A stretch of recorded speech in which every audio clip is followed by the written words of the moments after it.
when they die, they're going to spend eternity in the lake of fire with murderers, adulterers, liars. Witches are mentioned right there with murderers and adulterers and liars. Right. Okay, it is a eternal damnation in the lake of fire.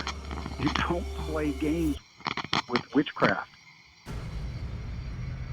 Father Time has no idea where Tom Brady lives. None. And it is the magic number 6. Mike Ford, greatest athlete in history of American team sports, has 6 championships. Touchdown, Patriots, as they tie Super Bowl 52. Brady was the GOAT. Well, the luckiest play in the history of the Super Bowl. Ring number 6. So that's 6 Super Bowls with 6 game-winning drives. Who can do that? Only in Hollywood could you make that up. 6 rings equals GOAT. Mike Ford, the number 6 is a big deal. If he gets his hands on all 6 stones. And Gronkowski has it. Was he across the pylon?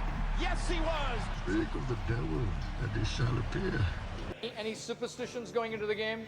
Any special thing you carried into the game on Sunday that you had tucked away somewhere? I did. I always, I've learned a lot from my wife over the years. She's so about the power of intention, and believing things that are really going to happen. And she always makes a little altar for me at the game. The what? There's 4 letters. The 4 letters. The cliff. I've heard people say he's going to fall off a cliff 5 years ago. Okay, in 2 more years he's going to fall off a cliff. Stop looking at the birth certificate all the time. He's the oldest to do pretty much everything that he's done this year. 17 years ago, we were the largest underdogs in the history of the Super Bowl. Because she just wills it so much. And so she put together a little altar for me that I could bring with pictures of my kids. And I have these little special stones and healing stones and protection stones. And she has me wear a necklace and take these drops she makes. And I say all these mantras. And I stopped questioning her a long time ago. I did. I just shut up and listened. And at first I was like, this is kind of crazy. And then about 4 years ago, we were playing the Seahawks, and she said, you better listen to me. This is your year, but this is all the things you're going to have to do to win. And I did all those things, and by God, it worked. It was pretty good. And then in 2015, it was about early January, and she said, you know how much I love you? And I said, yeah. And she said, I just want to let you know this is not going to be your year. Oh. And of course, we lost. I said, what does 16 look like? And she said, 16 is going to be your year.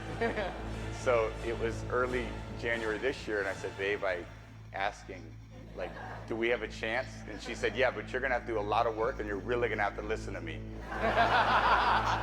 So, man, I listened to her. And right after the game, she said, see, I did a lot of work. You do your work, I do mine. She said, you're lucky you married a witch. I'm just a good witch.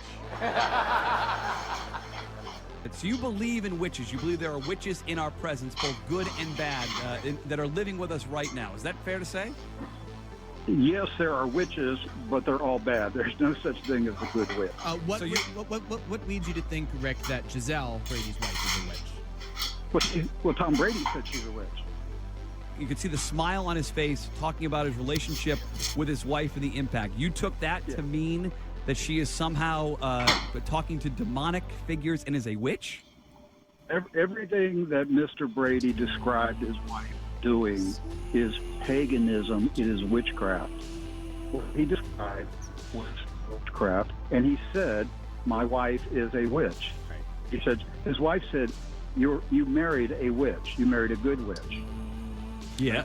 So you think she meant that? You think she meant that seriously? Like she actually has power over his football career. He's winning Super Bowls because of his wife.